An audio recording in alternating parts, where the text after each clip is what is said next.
Hello there, welcome back to another video. So on this 2016 Chevy Traverse LT, having an issue with the battery gauge right there. It's fluctuating. So I'm going to show you what's going on. So the battery is located behind the passenger seat.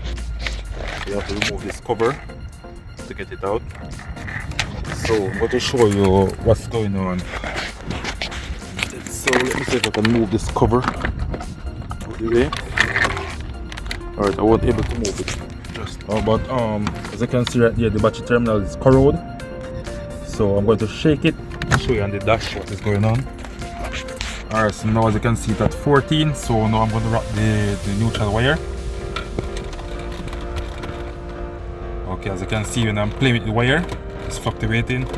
So that's what happened, it's corroded, so it needs to clean. So if you have this same issue with your car, you need to check your battery terminals and clean them so you can fix the problem, guys. This is right here, you keep playing the wire.